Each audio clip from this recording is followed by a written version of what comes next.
John Harrison is a 39-year-old bipolar schizophrenic man, and his mother called the cops for assistance with him because he was acting rowdy, so she wanted help.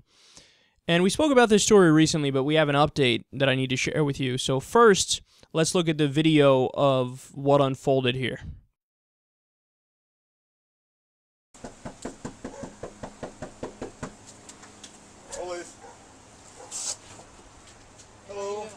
How you doing, man? What's going on? Who's that? Chopping up people in the sun.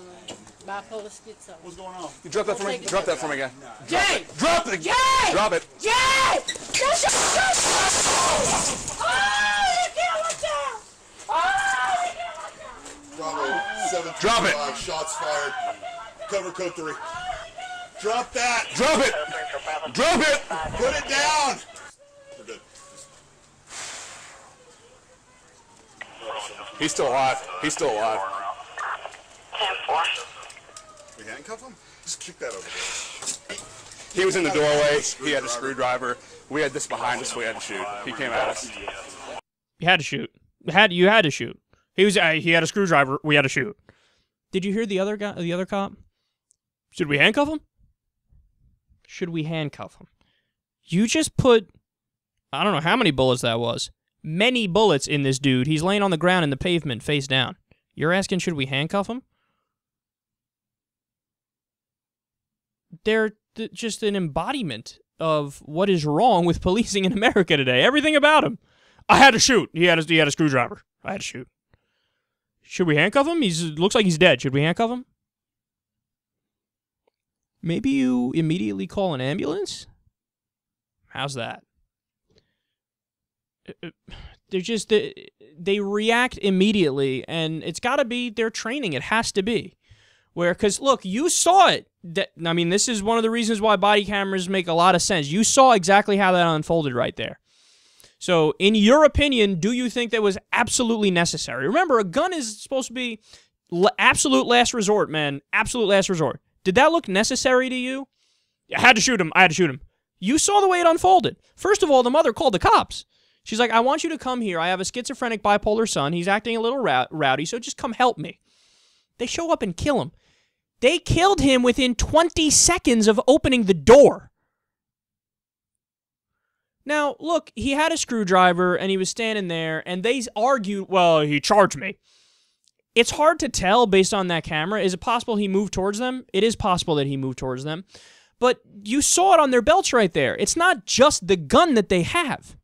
They also have other things, whether it's a taser, pepper spray. They have all this different stuff they could use. They have non-lethal stuff they could use.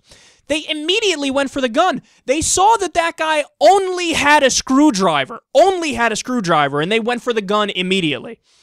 Do you realize how easy it would have been? Let's just buy exactly what the cops say there, and okay, he charged. Okay, and he was holding the screwdriver. You saw it right there. Let's buy that 100%. Okay, that would have been only a textbook perfect scenario for one of you to use a taser. And also, you both had your guns drawn, standing far apart from each other. There's two of you, one of him. He's just got a screwdriver. Both of you have guns. So this idea of like, we had to kill him, we had to shoot him, we had to do it, we had to do it, we had to do it. No, you didn't. No, you didn't. Any objective viewer can look at that and say, no, at the very least, it is a debatable proposition. They have to change the training, man. They have to do it, because I've never seen a better example of police jumping to a conclusion, doing the exact wrong thing. And look, I understand, man, they do have a very hard job, because sometimes if you flinch with the wrong person in the wrong scenario, you can lose your life. So you're on edge all the time, guaranteed. But looking specifically at the facts of that situation right there, knowing the mother called, understanding the facts, understanding that he just had a screwdriver, understanding that he has mental issues, knowing that there's two of you and one of him, and you're standing in a certain area. To me, I look at that and I think that could have been avoided. You did the wrong thing, and there must be some sort of a new kind of training and some kind of disciplinary action to go after you for what you just did there. You did something wrong there, man. You did something wrong. You ready for the update to the story? No charges.